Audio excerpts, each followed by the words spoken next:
হয়েছিল কেন হয়েছিল সেটা অবশ্যই জানতে চাইবো। কোনো কিছু চাপানা দেওয়া হয়, কেন হলো, কারা রেসপন্সিবল, এর যথাযথ বিচার হওয়া উচিত। Little more.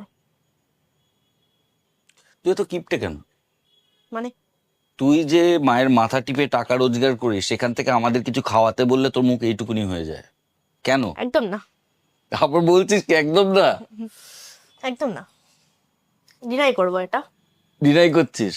না না, ও আমাদের বিরিয়ানি না, রাগ না, নট রিয়েলি। যখন বকা দেয় তখন মনে হয় যে বকা কেন দিল। দেখুন, অনেকে বলেন সাহিত্যিকরা ভবিষ্যৎ দ্রষ্টা হন। আর্টিস্ট ফোরামের 2018 সালের পত্রিকায় বান্ধবীরা বলে রাহুল একটি গল্প লিখেছিল। গল্পটি শুরু হচ্ছে, মৃত্যুর পর নিজেকে বেশ রাজকীয় লাগছে আমার। এমনিতেই মৃত্যুটা বেমক্কা হয়েছে। পাড়ার দুর্গাপুজোর ভাসান ছিল, শেষ সিঁড়িটা মিস করেছি। 42 তো যাওয়ার বয়স নয়। বেরিয়ে এলাম জল থেকে। শরীর অবশ্য অন্যরা তুলছে, শরীরটা এখন ক্লাব ঘরে রাখা। কিছু মানুষের ভুলের কারণে এবং একটি ইউনিটের সম্পূর্ণ গাফিলতির জন্য একটি উজ্জ্বল নক্ষত্র সবাইকে ছেড়ে চলে গেল। সন্তান হারালো তার পিতাকে, মা হারালো তার সন্তানকে, স্ত্রী হারালো তার স্বামীকে। এই ক্ষতি পূরণীয় নয়, কেউ পূরণ করতে পারবে না, কিন্তু যারা এর পেছনে দায়ী তারা কি কখনো নিজেদেরকে প্রশ্ন করবে? শুনে নাও রাহুল দার ড্রাইভার কি জানাচ্ছে। জানেন আপনারা, সবই তো শুনেছেন।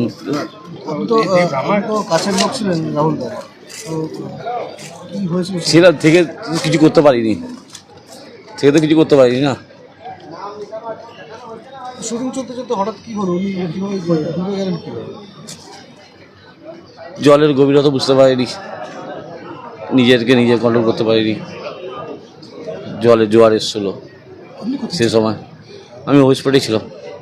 তো সবাই চেষ্টা করেছে, টেকনিশিয়ানরাও বাঁচানোর জন্য, কিন্তু অনেকটাই দেরি হয়ে গেছিল। কতজন জলে নেমেছিলেন আপনি? 6-7 জন নিজের জীবন বাজি রেখে ওরাও লাভ দিয়েছিল ওই জলের মধ্যে। হ্যাঁ, ওনার সাথে তো ওনার সহকারী অভিনেত্রীও ছিল। হ্যাঁ, আপনারা কাকে ফার্স্টে পেলেন? অভিনেত্রী মোটামুটি জলের ডাঙ্গা অবধি চলে এসেছিলো। উনি সুস্থ আছেন, কিন্তু প্রচুর ভেঙে আছেন। কিন্তু দাদাকে অনেকটাই দেরি হয়ে গেছে, অনেকটাই জল খেয়ে নিয়েছিল সেদিন। হ্যাঁ, সাঁতার জানতেন, কিন্তু সেই সময়টা হয়তো নার্ভাস হয়ে সব কিছু হারিয়ে ফেলেছেন। জল কতটা ছিল? জল ছিল, ভালো গভীরতা ছিল। যতটা আমরা মনে করেছিলাম এক জায়গায় অতটা জল না বা কিছু, হঠাৎ করে গভীরতাটা বুঝতে পারা যায়নি জলের। না, ঢেউ না, জলের স্রোত ছিল। হ্যাঁ, জলের সঙ্গে জোয়ারটা এসেছিল।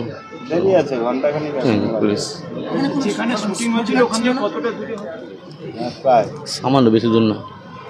গেলে আপনারা হয়তো লোকেশনে গেছেনও মনে হয়, আপনারা দেখতেও পেয়েছেন, জানেন। আপনি নিয়ে গেছিলেন কোথায়?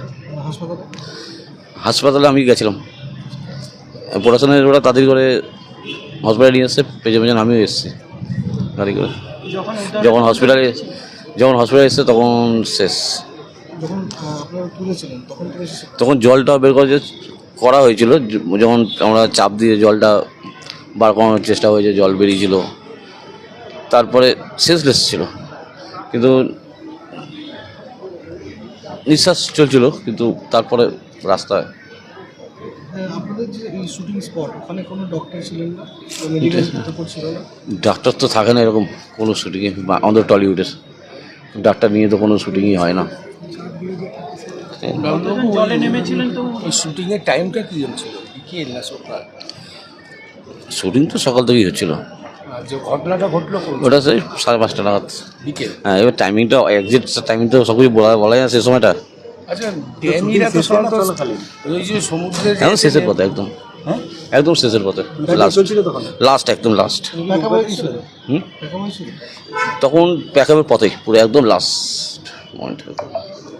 জলে নামার আগে তো ড্যামিরা তো নেমে আগে স্পটটা দেখে, তখন ওই জোয়ার ভাটা এগুলো কোনো তথ্য নেয়নি। সেইটা আমি অতটা আমি তো বুঝি না, এই বিষয়ে আমি দাদার সঙ্গে থাকি এটুকুনি। জলে যে নেমেছিলেন ওটা কি শুটিং এরই অংশ ছিল? হ্যাঁ হ্যাঁ, সেটা আমি বলতে পারছি না সেটা ঠিক অ্যাকচুয়ালি। এমনি যারা ওখানে বাঁচাতে নামলো তারা কি ইউনিটেরই লোক? হ্যাঁ হ্যাঁ, আমাদের ইউনিটির লোক। তাহলে- ওরাই ঝাঁপ দিয়েছে, ওরাই জীবন বাজি দিয়ে তুলেছেন দাদাকে। তাহলে এমনি যারা ওখানে লাইফ সেভাররা থাকে, নুলিয়ারা থাকে, তাদের কাউকে রাখা হয়নি?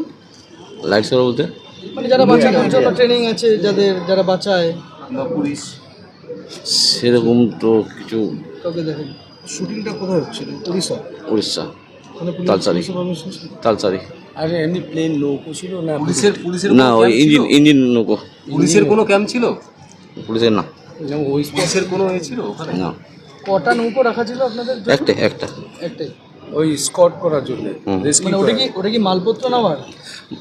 মালপত্র নেওয়া, লোক পারাপার করা এ করা তো ভালো।